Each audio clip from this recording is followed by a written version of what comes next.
Hi hello ನಮಸ್ತೆ.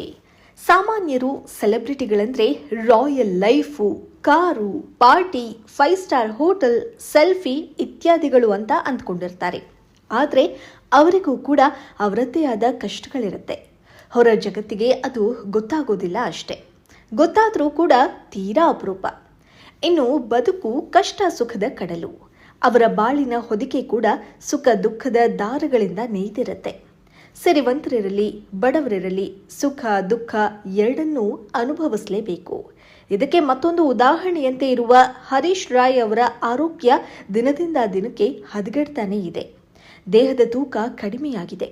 ಹೊಟ್ಟೆಯಲ್ಲಿ ನೀರು ತುಂಬಿಕೊಂಡಿದೆ. ಕ್ಯಾನ್ಸರ್ ಹರೀಶ್ ರಾಯ್ ಅವರ ಬದುಕನ್ನ ಹಿಂಡಿ ಹಿಪ್ಪಿಯಾಗಿಸಿದೆ. ಹರೀಶ್ ರಾಯ್ ಅವರಿಗೆ ಈಗ ಆರ್ಥಿಕ ಸಹಾಯ ಬೇಕಿದೆ. ಆದರೆ ಕೇಳಲು ಮುಜುಗರ, ಸ್ವಾಭಿಮಾನ ಅಡ್ಡಿ ಬರುತ್ತೆ. ಆದರೂ ಕೂಡ ಹರೀಶ್ ರಾಯ್ ಆರ್ಥಿಕ ಸಹಾಯಕ್ಕಾಗಿ ಮನವಿಯನ್ನ ಮಾಡಿಕೊಂಡಿದ್ದಾರೆ. ನನಗೆ ಸಹಾಯ ಮಾಡಿ, ನನ್ನನ್ನು ಉಳಿಸಿ, ನಾನು ಗುಣವಾದರೆ ಮತ್ತೆ ಸಿನಿಮಾಗಳಲ್ಲಿ ನಟಿಸ್ತೀನಿ ಅಂತ ಹರೀಶ್ ರಾಯ್ ವಿಡಿಯೋ ಮೂಲಕ ಕೇಳಿಕೊಂಡಿದ್ದಾರೆ. ಇನ್ನು ಈ ಹಿಂದೆ ಹರೀಶ್ ರಾಯ್ ಆರ್ಥಿಕ ಸಂಕಷ್ಟದಲ್ಲಿ ಸಿಲುಕಿದ್ದಾಗ ಯಶ್ ಮತ್ತು ದರ್ಶನ್ ಇವರಿಗೆ ನೆರವಾಗಿದ್ರು. ಸಹಾಯದ ಹಸ್ತವನ್ನ ಚಾಚಿದ್ರು. ಖುದ್ದು ಹರೀಶ್ ರಾಯ್ ಈ ಹಿಂದೆ ಈ ವಿಚಾರವನ್ನ ಹೇಳಿದ್ರು ಕೂಡ. ಆದರೂ ಕೂಡ ಹಲವರು ಈಗ ಯಶ್ ಅವರತ್ತ ಬೆರಳು ತೋರ್ತಿದ್ದಾರೆ. ಹಿರಿಯ ಕಲಾವಿದನಿಗೆ ಯಶ್ ನೆರವಾಗ್ತಾ ಇಲ್ಲ ಎಂಬ ಮಾತುಗಳನ್ನಾಡ್ತಿದ್ದಾರೆ. ಇದರ ಕುರಿತು ಮತ್ತು ತಮ್ಮ ಆರೋಗ್ಯದ ಸ್ಥಿತಿಯ ಕುರಿತು ಹರೀಶ್ ರಾಯ್ TV9 ಜೊತೆ ಮಾತನಾಡಿದ್ದು, ಯಶ್ ಅವರ ಬಳಿ ಮತ್ತೆ ಮತ್ತೆ ಸಹಾಯ ಕೇಳಲು ಆಗೋದಿಲ್ಲ ಅಂತ ಹೇಳಿದ್ದಾರೆ. ಈ ಕುರಿತು ಮಾತನಾಡಿರುವ ಹರೀಶ್ ರಾಯ್, ಯಶ್ ನನಗೆ ಸಹಾಯ ಮಾಡಿದ್ದಾರೆ. ಈಗ ಹೇಗೆ ಮತ್ತೆ ಕೇಳೋದು ತಪ್ಪಾಗುತ್ತೆ ಅಂತ ಹೇಳಿದ್ದಾರೆ. ಹಾಗೊಂದು ವೇಳೆ ಕೇಳಲೇಬೇಕಾದ ಪರಿಸ್ಥಿತಿ ಬಂದರೆ ಅವರ ಮನೆಗೆ ಹೋಗ್ತೀನಿ ಅಂತ ಹೇಳಿದ್ದಾರೆ.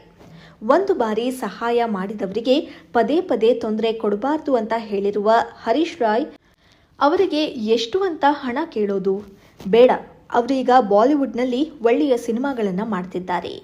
ಈ ಸಮಯದಲ್ಲಿ ನನ್ನಿಂದ ಅವರ ಮನಸ್ಸಿಗೆ ನೋವಾಗಿ ನಾನು ಅವರನ್ನ ಕಳೆದುಕೊಂಡ್ಬಿಟ್ರೆ ಅನ್ನೋ ಭಯ ನನಗೆ ಇದೆ ಅಂತ ಹರೀಶ್ ರಾಯ್ ತಿಳಿಸಿದ್ದಾರೆ.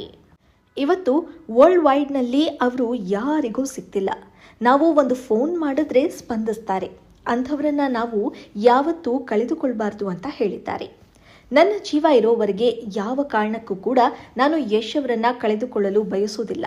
ಈ ಮಾತನ್ನ ನಾನು ನಮ್ಮ ಮನೆಯಲ್ಲಿ ಕೂಡ ಹೇಳಿದ್ದೀನಿ ಎಂದಿರುವ ಹರೀಶ್ ರಾಯ್ ಅವರು ಖಂಡಿತ ಬರ್ತಾರೆ ಅಂತ ಹೇಳಿದ್ದಾರೆ. ನನಗೇನಾದರೂ ಆದರೆ ಯಶ್ ಅವರಿಗೆ ಒಂದು ಫೋನ್ ಮಾಡು, ಇಲ್ಲ ಅಂದರೆ ಮೆಸೇಜ್ ಮಾಡು ಅಂತ ನಾನು ನಮ್ಮ ಮನೆಯವರಿಗೆ ಹೇಳಿದ್ದೀನಿ. ನನ್ನ ಮಕ್ಕಳಿಗೆ ಕೂಡ ಹೇಳಿದ್ದೀನಿ. ನನಗೆ ಅವರ ಮೇಲೆ ನಂಬಿಕೆ ಇದೆ ಅಂತ ಹೇಳಿರುವ ಹರೀಶ್ ರಾಯ್, ಈ ಸರಿ ನಾನು ಅವರಿಗೆ ವಿಷಯ ತಿಳಿಸೋಕೆ ಹೋಗಿಲ್ಲ. ಸದ್ಯಕ್ಕೆ ಬೇಡ ಅಂತ ಸುಮ್ಮನಿದ್ದೆ. ಆದರೆ ಮಾಧ್ಯಮಗಳ ಮೂಲಕ ಅವರಿಗೆ ಈಗಾಗಲೇ ವಿಚಾರ ಗೊತ್ತಾಗಿರಬಹುದು. ನನ್ನ ವಿಷಯದಲ್ಲಿ ಅವರು ಸುಮ್ಮನೆ ಕೂರೋ ಮನುಷ್ಯ ಅಂತೂ ಅಲ್ಲ. ನನ್ನ ಬೆಂಬಲಕ್ಕೆ ಸಹಾಯಕ್ಕೆ ಅವರು ನಿಲ್ತಾರೆ ಅಂತ ಹೇಳಿದ್ದಾರೆ. ಆ ಭರವಸೆ ಇದೆ. ಹಾಗಂತ ನಾವು ಅವರ ದುರ್ಬಳಕೆಯನ್ನ ಮಾಡ್ಕೊಳ್ಬಾರ್ದು. ಪದೇ ಪದೇ ಅವರಿಗೆ ಕಿರಿಕಿರಿ ಕೊಡಬಾರ್ದು. ಹಾಗೊಂದು ವೇಳೆ ಆ ಪರಿಸ್ಥಿತಿ ಬಂದರೆ ಮುಂದೆ ನೋಡೋಣ ಅಂತ ಕೂಡ ಹರೀಶ್ ರಾಯ್ ಹೇಳಿದ್ದಾರೆ.